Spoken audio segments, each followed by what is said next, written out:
Allah is indicating in this hadith that the single most important factor that determines how much mercy I receive from Allah subhanahu wa ta'ala is my iman, is the faith that I have, is the belief that I have. In our societies, we also base many of our actions based on the ideologies that we have, on the convictions and the beliefs that we have. Let me give you a few examples. Imagine if you have two professionals working for a company, working for a corporation. One of these professionals, yes, he could get the job done, he's working, but he does not believe in the mission and the vision of that company. He doesn't believe in it. He does not believe in the values of that company. He does not believe in the ideology of his boss, of the CEO, of the board that runs the company. He does not believe in any of that. The only reason why he's working is to make a living. In his heart, he has no respect or no belief in the values of the corporation. He simply wants his income. This is one professional. And you have a second professional who truly, from the bottom of his or her heart, believes in the mission and the vision of the corporation. He believes in all of its values. He truly respects the values of this company. He respects the ideology of his boss. And he has this amazing conviction in his heart. Now, if you were the boss of this corporation and you wanted to promote one of these two professionals, who would you promote? The one who doesn't believe in the values of your company, or the one who believes in them? Which one would you promote?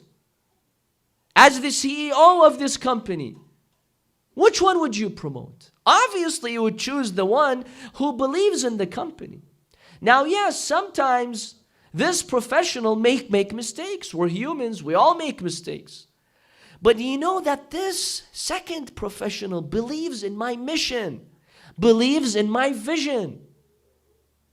He believes in my ideology. Of course, I will promote him, not the other one who doesn't believe in my mission and vision. You see, belief and ideology is an important factor, even in our business lives.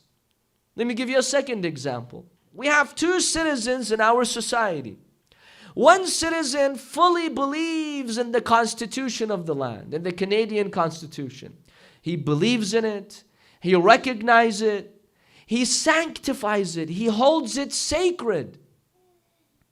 And you have another citizen who's law-abiding because he does not want to get in trouble.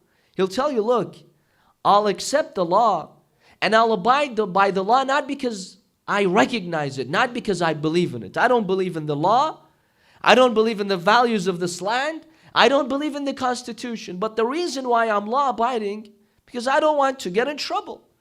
The reason why I don't evade the tax laws or don't pass the traffic light or don't kill someone or don't commit theft is because I'm afraid of the consequences. I don't want to get in trouble.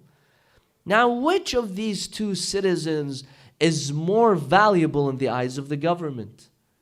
In the eyes of other citizens? The one who believes in the Constitution, in the laws of the land, the one who believes and accepts the values of his society, or the one who does not believe at all? Which one? How is it possible that we equate between them? It is for the same reason that Allah subhanahu wa ta'ala, when it comes to His special mercy, Ar-Rahimiyya, Allah does not equate between the believer and the unbeliever. Because there's a huge difference between the one who believes in Allah and he recognizes the laws of Allah and he submits to the laws of Allah in his heart.